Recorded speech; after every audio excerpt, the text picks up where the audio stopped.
Hello. Okay, so what is my takeaways from Leader Summit? I've literally had so many messages. Oh my gosh, I can't wait to hear from you. I can't wait to hear from you. How was Leader Summit? What did you take away from it?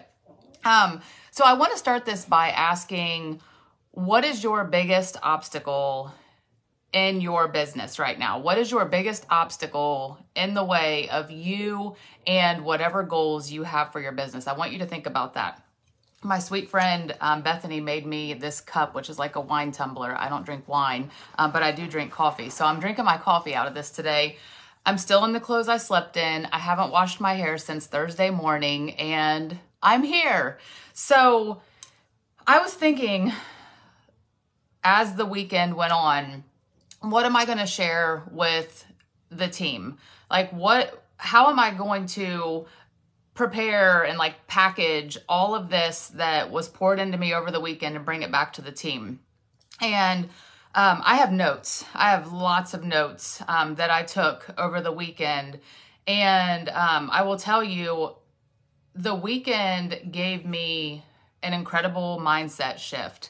So I want to know, those of you that are getting on now, what is your biggest obstacle that you feel keeps you from achieving the level of success that you want in your business? I want to know that. Because I'm going to just share some thoughts, and these are airplane thoughts. Okay, you guys. So our flight was delayed, yesterday coming back. And so I'm an anxious flyer. I'm a very anxious flyer. Like from the time they say, we're going to begin boarding flight, blah, blah, blah, I panic, okay? I board the plane. I'm a nervous Nelly. I feel like I need freaking medication to fly, but I'm scared to take medication. So there's that. So I get on the plane, and I'm like, I need something to distract me. I pull out my notes and I start to read through everything that I wrote down over the weekend. And I thought, I'm just going to take these and put them on paper, and that's what I'm going to share with the team. And you guys, what I thought would take the entire 2-hour flight ended up taking me 18 minutes to do. And I feel like everything that I took from that conference, and you guys, yes, I'm tired. Like I have tired eyes, I have a tired body, I have a tired mind. But everything that I took from that meeting, from that event, is that everything starts with me, okay? And I'm a word nerd, so I took me and I was like, what is me? Like, what does that consist of? Yes, it begins and ends with me. And my airplane thoughts is my mindset and my enthusiasm. So we have all gone through a very challenging season lately. And it may not even be lately, business is ebbs and flow. Like it's up, it's down. It's like a roller coaster, and you got to appreciate the ups and you've got to appreciate the lows, because it takes the lows to get to the highs. And so I thought, like, it starts with me. So that's my mindset and that's my enthusiasm. And I was thinking to myself, like, as we've gone through kind of like this post-COVID season of life and business and all the things, I'm like, how has my mindset been? How has my enthusiasm been? And I'm referring this to my business, to my leadership. And when I get in these spaces of like discouragement and questioning and all the things, I'm like, how's my mindset when I'm going through that? How's my enthusiasm for what I get to do with this business? And that's what I kind of set as my pillars moving forward, is like when I get into like a negative headspace, I need to check my mindset and my enthusiasm, aka passion. Like, is my passion still there? How's my mindset? And so I want to give you guys like some little bullet points of things that were on my mind as I was anxious as hell on that flight, and what I took and dumped onto my airplane notes. So, all right. So the first one was, and this is all me, you guys. So you can take my thoughts and you can say, Danielle, I felt that in my soul, or you can be like, you're freaking crazy. But this is my thoughts. This is what I took away from a 4-day trip with fellow leaders who a lot have felt the same things that I have felt, and maybe that you have felt. So I'm going to go through my bullet points. And if any of these hit you, resonate with you, I want you to let me know. Like, I want you to say, Danielle, I felt that, or Danielle, that's me. But the first thing that I felt is get out of my own way. A lot of times I am literally the biggest barrier between where I'm at and where I want to be. I need to surround myself with people that I want to be like.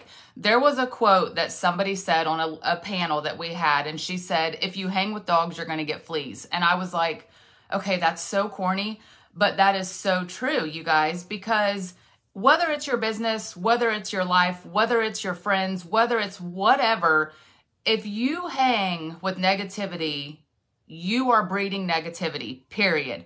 I will tell you, if you go and surround yourself with a bunch of people that are positive, goal-seeking, on fire, you're going to follow that. You are going to become somebody that's motivated and on fire and ready to go. If you surround yourself with people that see the glass half empty and they're constantly complaining, they're constantly seeking the darkness, the negativity, the downside to things, that's what you're going to become.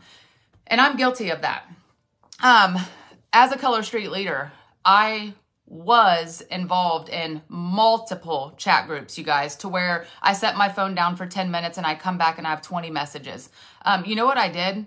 I left a lot of chat groups because, for one, I don't need to be part of a bazillion things. Like, I need to be part of things that are serving me. I need to surround myself with things that are speaking life into me, that are helping me get closer to the person that I want to be, the business owner that I want to be, the mom, the wife, the whatever it is. I need to make sure that I'm surrounding myself with people that I want to be like. So I encourage you to think about that. Like, who are you spending the majority of your time with? Are they serving you? Are they helping you move forward to those goals that you want in your business or in your life? If not, I encourage you to reflect and remove yourself from that situation. And it's not easy. You guys, I get anxiety every time I leave a chat group because I know what's going to happen, and it happens every time. As soon as I leave that chat group, people are messaging me. Are you quitting Color Street? Oh my gosh, who made you mad? Oh my gosh, where are you going? And I'm like, nowhere. I don't need to be part of all of this. Like, if I'm not getting benefit from it and all I'm doing is opening chats and reading about, oh my gosh, I can't believe they did this. Oh my gosh, you won't believe so-and-so. Oh my gosh. No, I don't need that. I do not need that. So that's my next point. Remove myself from things that are not serving me. If it is not bringing me peace, love, joy, happiness, sunshine, positivity, bye. I am done. Like, and it's no hard feelings, no ill feelings, but I have goals. I have a mindset to protect. I have things that I am pushing towards for my family, for my future, for myself. And I have to make sure that I am removing things that are not serving that vision. Okay. A big thing, you guys, a huge big thing. I'm a worrier. So just put that out there. I'm a worrier. I'm an overthinker.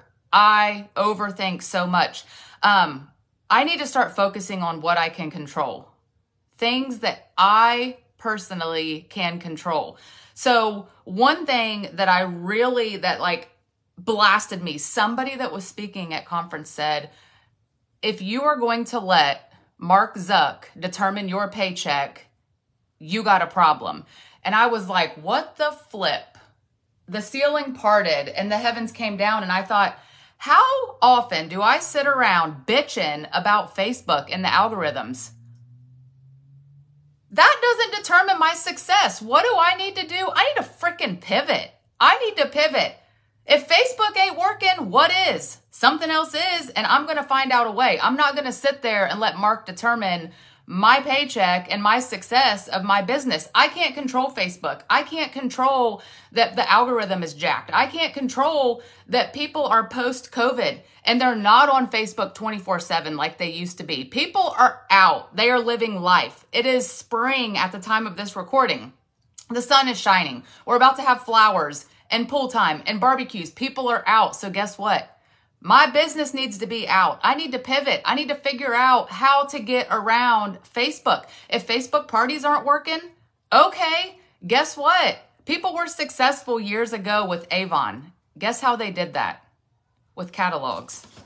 With catalogs. They took catalogs and they gave them to people and they made in-person connections. They carried catalogs with them. And when someone approached them at the gas station or the store, I sell Avon. Here's my catalog. Or they had products with them. Just like us, we can carry our products with us and we can give people two-finger testers out in public. I mean, you guys, we have to pivot. Facebook does not determine our paychecks. So that's something that I personally had to have this like come to Jesus moment with. That, do I want to host a Facebook party for one of my direct sales friends? No, not really. But if they give me a link to share with my friends, if they give me products to show off when I'm at baseball or dance or church, I'm going to do it. I'm hosting a party for one of my friends who just launched a new company. And guess what? I said, I'm not doing an online party, but guess what I will do? I'll take your catalogs and I will share those with people when I see them at dance and all the things that I just said. And I will share that in private messages with my friends, but I'm not inviting my friends to another Facebook group. Like, I'm not. So you have to think about your audience. Like, put yourself in their shoes and figure out what your audience wants and pivot and adapt your business to that. Okay, Facebook, it is what it is, okay? It is what it is. We cannot control it. All right, so I can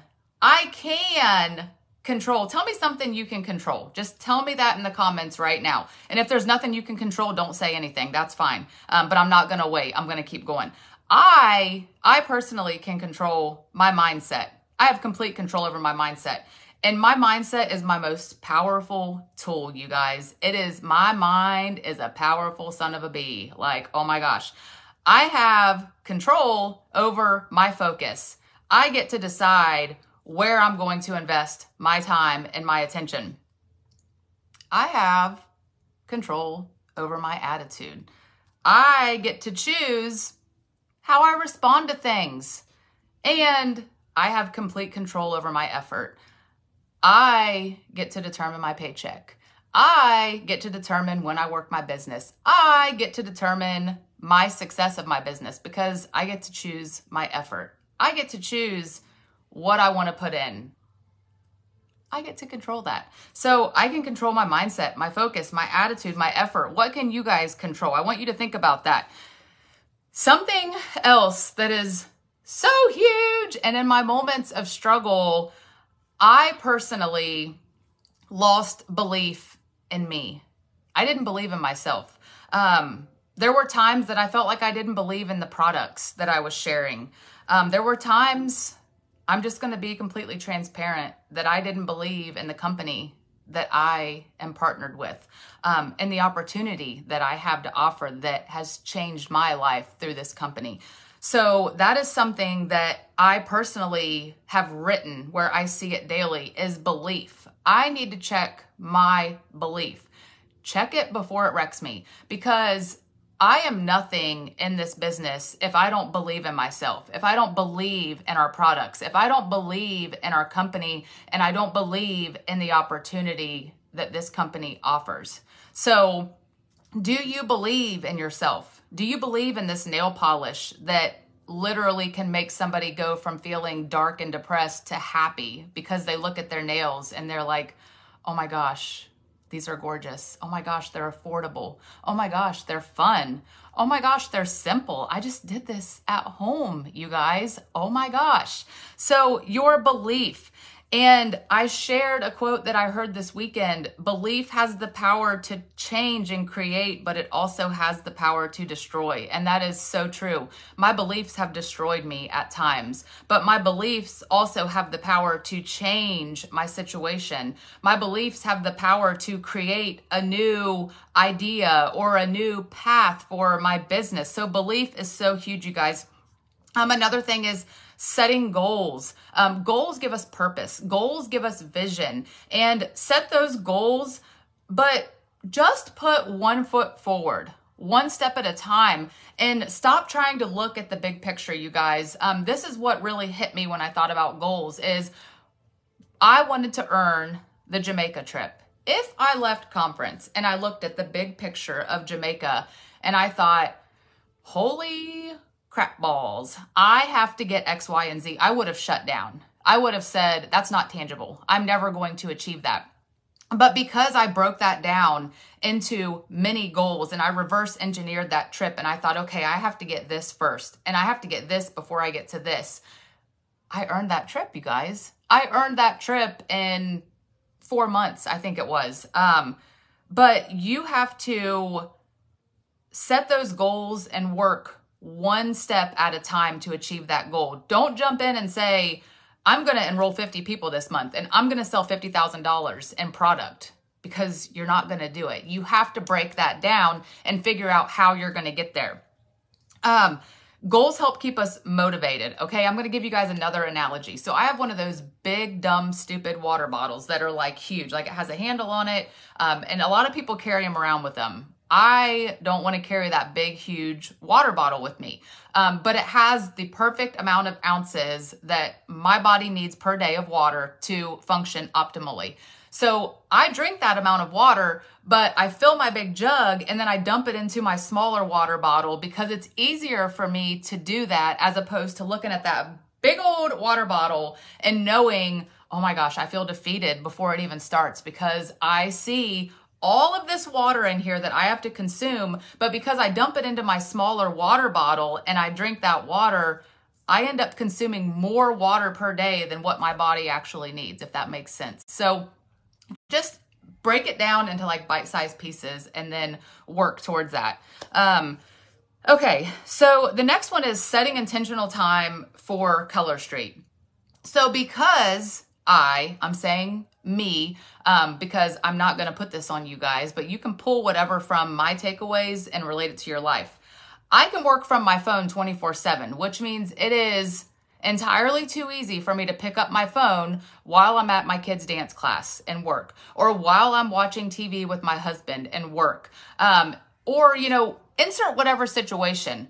But when I set intentional time and I say, I'm sitting down and I'm setting a timer for 1 hour and I'm working my business for 1 hour, my phone is over here, or if I'm working from my phone, it's on Do Not Disturb. I see no phone calls. I see no text messages. I see no notifications. I am intentionally working my business for that time. It's a big game changer. So personally, I have to set intentional time for me to focus on my business if I want success out of this business and I want to achieve my goals. With that, this piggybacks together, but it's two different bullets on my airplane notes. I need to create healthy boundaries. I struggle with that. I have a huge servant heart. I want to do all. I want to be all. I want to serve, and I want to spread myself so thin that I start to break. So I have to create healthy boundaries in my business, in my leadership, in my life. And that is something that is going to be an intentional effort. It's not going to be easy for me, but it's knowing where and how to invest my time and what needs my attention and what doesn't, because it is very easy to just open up the floodgates and just say, I'm going to do it all. I'm going to be it all. And that's not feasible. That's not even practical. So I left with my cup being very, very full. Like I said, I have notes upon notes upon notes of things that I retained and wrote down from this. But the biggest thing that I took from the entire weekend was knowing that things begin and end with me. Like my success or lack thereof is me. It is 100% me. I determine everything. So I have to make sure my mindset is right and my enthusiasm is there. And I want to tell you guys something. And you guys know, like I share my faith boldly, and I truly, I don't care. I share it. And this morning I was tired. I'm tired now. I'm very tired. I missed church yesterday. And typically when I can't attend in person, I watch online. Well, because I was in a workshop yesterday morning, I couldn't. I left straight from the workshop to the airport. I sat down this morning with my coffee and I was like, I'm listening to the message from church yesterday before I even start anything, before I do anything. And I'm a note taker. I got my notes from church here. But I want to tell you something that the pastor said, and he said these words because I needed it. I know I did. And something that he said is, God gives us uncomfortable situations to stretch us. I don't know about you, but I've been in some uncomfortable situations lately. I've been in some situations where I've questioned a lot. And he said, comfort is the enemy of progress. And I thought, you know what? And of course, when he's sharing this, he's relating this to our faith and sharing our faith and getting comfortable. And the enemy wants us comfortable. He doesn't want us sharing our faith. He doesn't want us being a light. But to me, for the purposes of this video, I'm sharing this for your business. The comfort that you are in is the enemy of your progress, and that will preach. Pastor Brad Thompson preached those words, and now Danielle Criswell, as I was called over the entire weekend, was Reverend Criswell. Comfort is the enemy of your progress. So you need to think about how comfortable you are right now. And something else that he said, the harvest is plentiful, but the workers are few. So there is a huge, abundant harvest out there, but not many people are willing to work for it. And I thought, you know what? That'll preach too. The harvest is plentiful, but the workers are few, because so many people want that big, abundant harvest, but there are not many people that will work for it. So quit sitting on what you've been given. And that's something else that he said that I wrote down. Quit sitting, and he even said sitting with the little apostrophe or whatever after it. He didn't put the G on the end, sitting. Quit sitting on what you've been given. So what I want to tell you guys is there is so much power in your mindset and your enthusiasm. But the other thing that I want to talk about, Roscoe just came in. I think he's going to help me preach. Buddy. Look, he's like, what? I want you to think about, he's trying to jump up here and he's under my desk so he can't get up here. Reverend Criswell, I see your comment, April. So I want to talk to you also about the power of one. I want you to think about right now the power of one, and you can relate that to the power of one sample, the power of one party, the power of one more connection, the power of one in-person event, the power of one enrollment, or lastly, the power of one more try.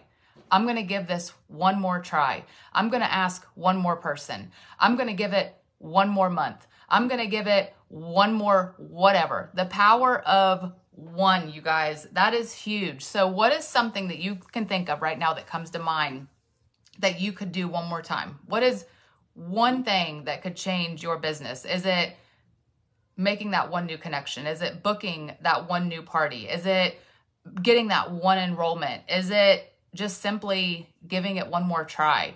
What is it that could be so powerful that could be your one? I want you to think about that. Okay, that's all I have. I'm going to take a sip of this because I really want to read your guys' comments. So if you are intentional about your business, if you are serious and you are working this as a business, I want to know. And I said at the beginning, if you didn't share yet, what is your biggest obstacle in your business? What is that? And what is your one, the power of one? I want to know what it is, and I want to know what you guys took from this, and I will talk to you very, very soon. All right. I love you all.